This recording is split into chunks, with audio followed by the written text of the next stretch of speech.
오늘 오후 예배 말씀의 제목은 어떻게 하여야 아내를 얻게 할까입니다. 우리가 지금 성경 말씀을 읽고 드린 질문이 어떻게 하여야 아내를 얻을까 이건데, 여기에 우리의 삶을 넣어서 보면 다른 제목이 돼요. 어떻게 하여야 취직을 할까? 어떻게 하여야 지금 내 문제를 해결할까? 어떻게 하여야 가난이 해결될까? 여러 가지 이제 질문이 우리의 제목이 될 수 있겠죠. 어떻게 하면 될까요? 여러분, 그 문제 해결을 오늘 묵상하며 보기를 원합니다. 오전 말씀에 이어서 남은 사사기 마지막 부분 21장 16절에서 25절까지 말씀을 드리겠습니다. 먼저 오늘 16절 말씀 한번 보겠습니다. 여러분, 16절 말씀에 보면 베냐민의 여인이 다 멸절되었다라고 그랬죠. 그래서 그 뒤에 보니까 남은 자들에게 어떻게 하여야 아내를 얻게 할까 그랬어요. 오전 예배에서 말씀드린 대로 길르앗 야베스라는 이 소속된 지역의 사람들이 다 총회의 모임을 나오지 않았어요. 어떻게 우리가 베냐민을 도울까 하는 그런 총회의 모임을 열었는데, 거기에 나오지 않은 사람은 우리가 다 죽이자라고 그들이 맹세를 했는데, 길르앗 야베스가 모임에 나오지 않은 거예요. 그래서 어쩔 수 없이 그들이 맹세대로 길르앗 야베스를 진멸합니다. 그렇게 해서 다 죽이고 처녀 400명만을 남겨가지고 그 400명을 베냐민 지파에게 준 거예요. 야, 이 여인들하고 같이 살아라. 그래야 너희가 지파가 끊어지지 않을 것이다. 그래서 600명 중에 400명에게 여인을 줬는데 200명의 남자는 아직 여자를 얻지를 못했던 거죠. 그래서 이제 어떻게 하면 이 200명에게 아내를 또 줄 수 있을까라는 걸 고민하는 내용이 우리 그 오늘 드릴 오후 예배예요. 17절 또 이르되 베냐민 중 도망하여 살아남은 자에게 마땅히 기업이 있어야 하리니 그리하면 이스라엘 중에 한 지파가 사라짐이 없으리라. 이제 여자뿐만이 아니라 거주할 땅이 있어야겠죠. 그걸 이제 기업이라고 합니다. 각 지파는 하나님이 이게 제비 뽑아서 하나님께서 주신 땅이 있어요. 베냐민 지파도 이제 너희들이 원래 살던 그 땅으로 돌아가라. 그 기업을 너희에게 주노라 하면서 그 땅을 허락을 했던 것이죠. 근데 18절 말씀에 이제 땅은 있는데 문제가 뭐냐면요. 그러나 우리가 우리의 딸을 그들의 아내로 주지 못하리니 이는 이스라엘 자손이 맹세하여 이르기를 딸을 베냐민에게 아내로 주는 자는 저주를 받으리라, 이렇게 맹세를 했기 때문에 딸을 줄 수가 없는 거예요. 본인들이 한 맹세가 절대로 우리가 딸을 그들에게 내어주지 못하고 그들이 철저히 망가지는 것을 지켜보겠다. 분노에 휩싸인 맹세, 그 맹세 때문에 도울 수가 없어요. 여러분, 그래서 우리가 주의해야 될 점이 뭐라 그랬죠? 감정과 분노, 이런 마음의 다스림이 참 중요하다. 그게 중요해요. 그래서 너무 화가 나도 화가 난 마음 그대로 다른 사람과 이야기하면은 원래 안 좋은 소리만 하고요. 그 다음에 내가 힘들고 너무 어려울 때만 너무너무 막 아무것도 안 들릴 정도에 있을 때 나도 모르게 하나님을 원망하고 욕하고 이럴 수 있거든요. 근데 그런 것들을 안 해야 되는 거죠. 그러려면 감정을 좀 사그라뜨리는 나만의 방법도 있어야 되고, 이런 좀 견디고 인내하는 그런 자세가 필요해요. 그래야 사람 앞에서 하나님 앞에서 가슴에 못 박는 말을 안 하고 불신앙을 멈출 수가 있습니다. 근데 그들은 그걸 조절하지 못해서 베냐민에게 절대 딸을 주지 않겠다, 베냐민 지파에게 딸을 주지 않겠다, 이렇게 맹세를 해버리니까 돌이킬 수 없이 지금 베냐민 지파가 쫄딱 망하게 생긴 겁니다. 19절 또 이르되 보라, 베델 북쪽 르보나 남쪽 베델에서 세겜으로 올라가는 큰 길 동쪽 실로에 매년 여호와의 명절이 있도다. 여러분, 19절부터 21절까지 보시면은 이제 어떤 내용이 나오냐면요. 19절에 매년 여호와의 명절이 있다. 근데 20절에 그때 포도원에 숨어 있어라. 그리고 21절에 포도원에 숨어 있으면 실로의 여자들이 나와서 춤을 출 건데 그 여자들 중에 하나를 붙들어서 가서 아내를 삼으라는 거예요. 여러분 그 여자는 뭐 도대체 어떤 입장인지 모르겠어요. 그냥 춤추러 나왔는데 왜 남자들이 나오더니 야 나랑 살자 하면서 데리고 가는 그런 건데, 이게 지금 이스라엘 사람들이 베냐민 지파에게 시킨 일이었어요. 문제를 해결하는 것은 여러분 각 사람마다 방법이 있겠죠. 근데 하나님께 질문하여 하나님께서 해결해 주시는 문제가 가장 아름답고 깔끔한 방법이지, 우리의 경험, 우리의 수단, 방법, 모든 인생의 걸 총동원해서 뭔가 문제를 해결하려고 하는 것은 그냥 임시방편이지 결국 좋은 자세는 아닙니다.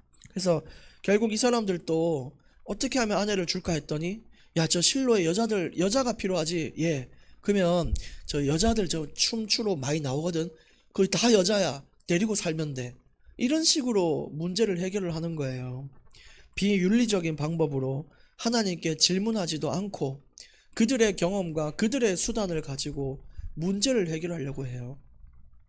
지금 우리가 해결하려는 가난, 지금 우리가 해결하려고 했던 뭐 취업이나 여러 가지 결혼, 여러 가지 문제나 인간관계들, 그것들 우리가 수단과 방법을 안 가리고 해결하려고 하면 더 큰 문제에 빠질 때가 있을 겁니다. 그런데 하나님께 진짜 질문함으로 말미암아 성령의 인도함을 받아 해결할 수가 있어야 되는 거죠.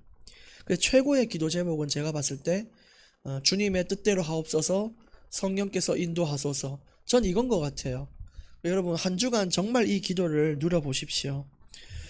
그렇게 우리가, 또 이 사람들은 자기의 소견대로 행하고 있음을 보고 있습니다. 그래 놓고 문제 해결되면요, 좋아할까요 안 좋아할까요? 좋아해요. 좋아해요. 문제 해결됐다고. 근데 그 해결 안 된 거잖아요. 사실은 똑같은 문제가 오면은 또 문제가 되고 이렇게 되는 거거든요.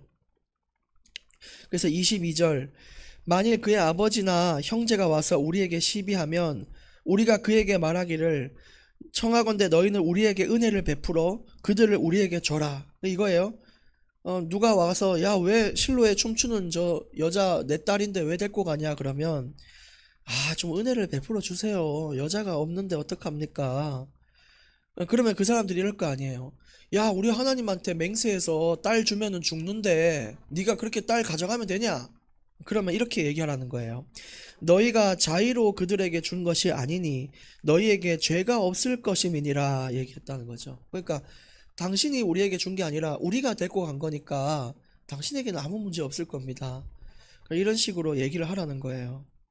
23절에 그래서 어떻게 됐냐, 자기들의 숫자대로 붙들어 아내로 삼아. 한번 보세요. 23절 중간에 있죠. 결국 그들은 남은 숫자 200명의 여자를 붙들어 아내로 삼았다라고 얘기를 합니다. 그리고 24절에 마치 해피엔딩인 것처럼 나와요. 뭐라고 나오냐, 각기 자기의 지파 자기의 가족에게로 돌아갔으니 각기 그곳에서 나와서 자기의 기업으로 돌아갔더라.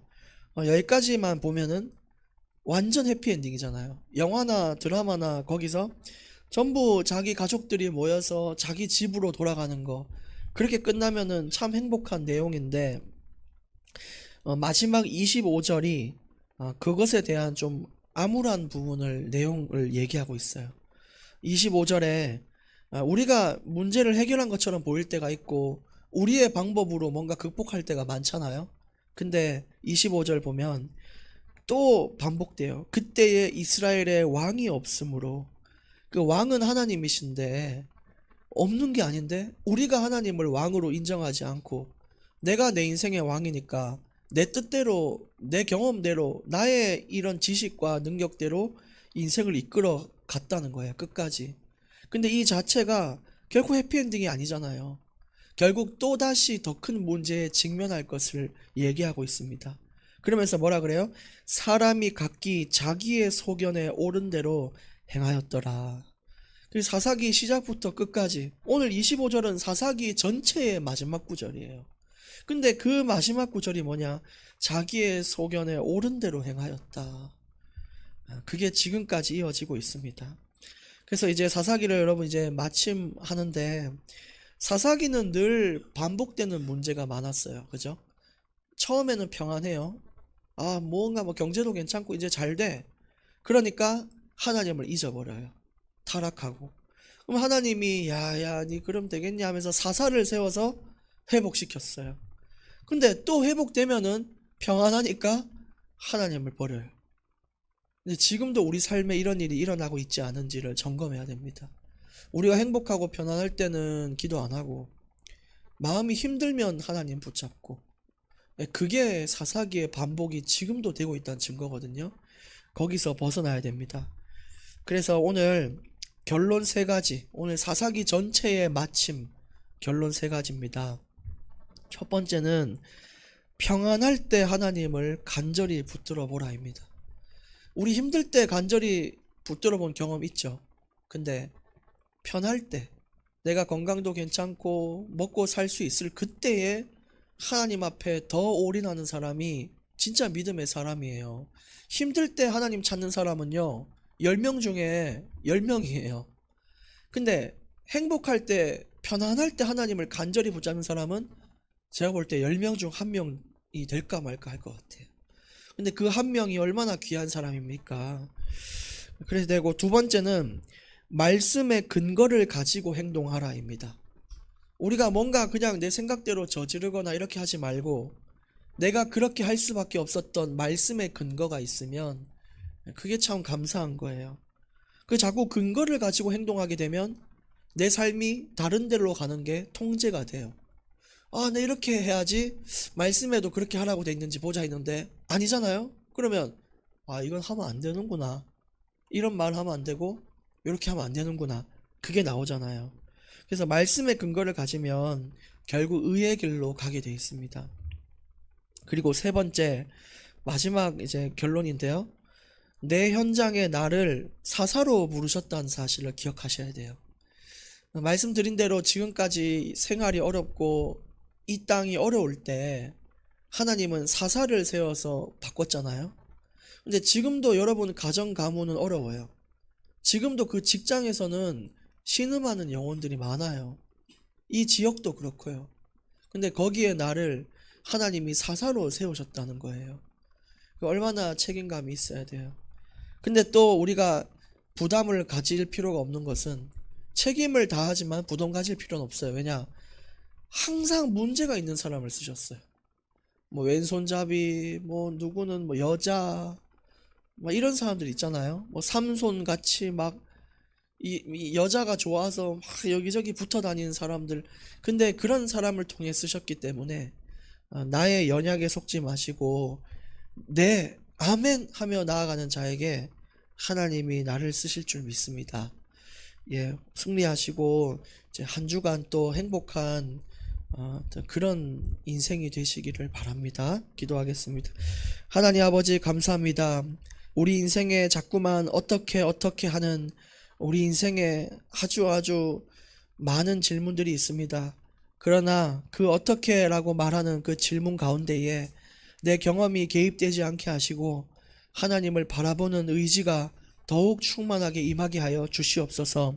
사사기의 반복이 끊어지게 하시고 내가 가장 평안할 때 하나님을 더욱 찾을 수 있는 믿음의, 이런 믿음의 상위 믿음이 있는 자가 되게 하여 주시옵시고, 또 우리의 모든 삶의 근거가 성경 말씀이 되게 하여 주옵소서. 감사드립니다. 예수님 이름으로 기도합니다. 아멘.